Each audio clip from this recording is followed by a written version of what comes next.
big question is really always why? Why do we do what we do? And this is something we fundamentally think about all the time at Atacana. And that's one question you should be asking yourself. Why do you do what you do? We've been doing competitive intelligence for a very long time. I worked with Sabi, both at Roche and at Novartis. But it has been until now with Atacana that we've been growing the team exponentially that we asked our question, how can we develop a framework to help you and to help the other team members that are following you? I'll introduce you to all the components of the framework and then we'll slowly break it down for you.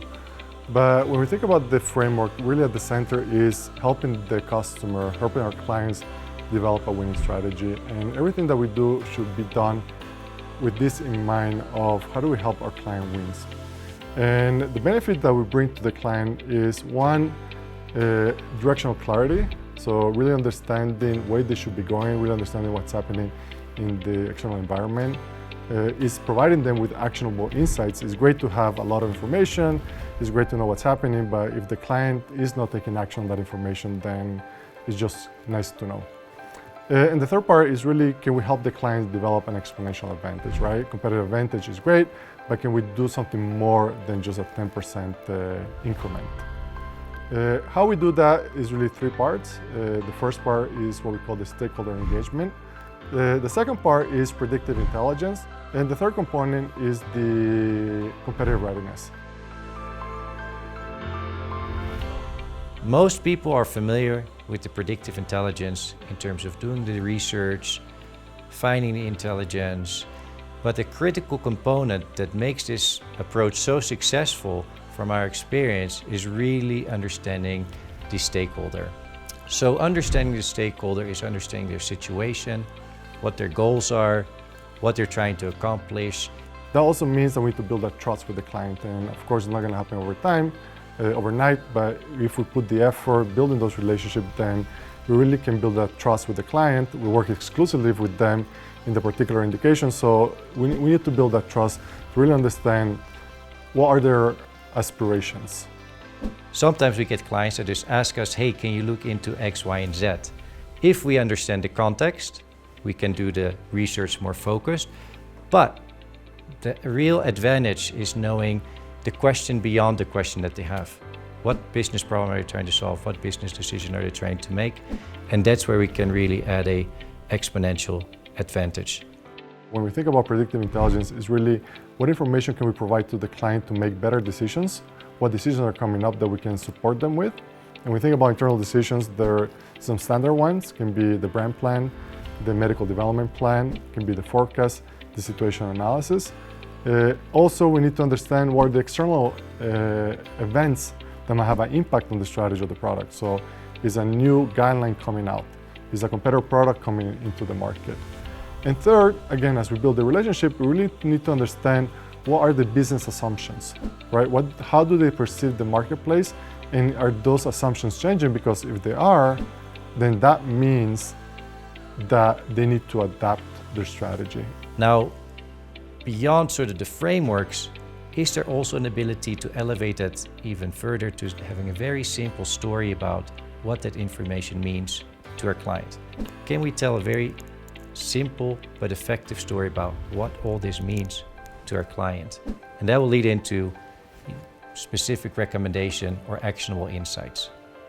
A lot of times the client does not have time. The client does not have time to think about connecting the dots. So it's our job to connect the dots for the client. So storytelling, being able to communicate information in a way that takes a position, right? This is the way we see the world. Of course, there's multiple positions, but we need to take one and really make the client think.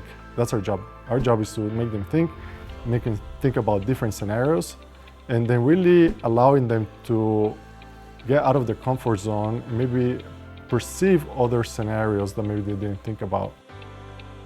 If you want to have a further deep dive into the CI process, Sal published a nice article in Nature Biotech in 2005 outlining the methodology on doing the research through primary and secondary research.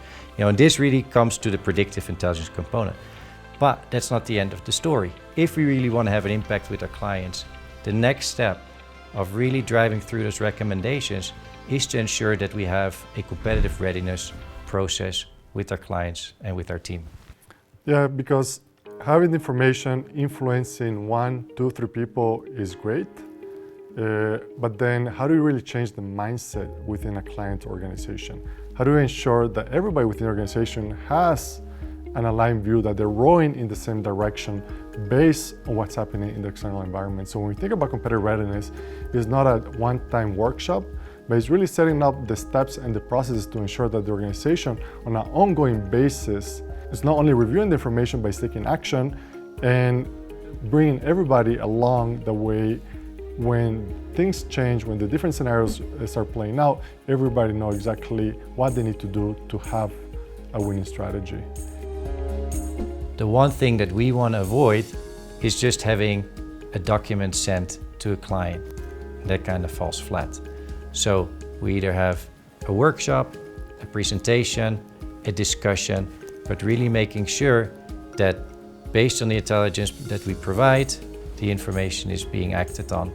With our Scrum methodology, our Agile methodology is again making sure that in each meeting that we have with them, that is not just us presenting the data, but it's really us facilitating a discussion with the different stakeholders. So one way to do it is to have a competitive threat assessment at the beginning of the year or when a significant event happens, and that really helps the client prioritize the competitors.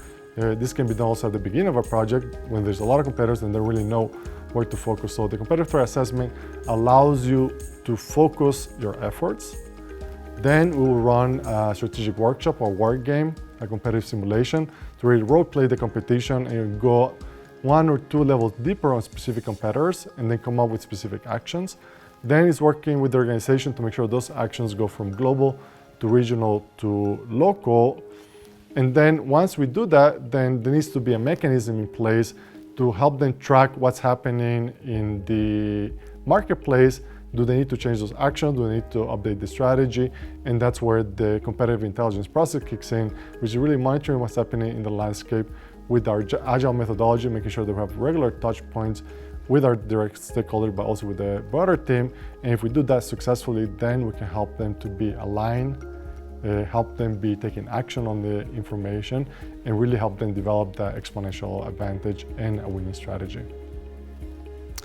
Yeah, thanks, Todd. I think that's a very comprehensive overview. And if you look at their model and you go counterclockwise, it comes full circle, starting with the stakeholder engagement all the way through competitive readiness. And if you've asked the right question at the point of the stakeholder engagement around the brand plan, around key strategic documents or business decisions, everything will fit into that final deliverable or decision point and really has a big and exponential impact on the organization with the intent of supporting a winning strategy. Atacana has been growing exponentially since starting.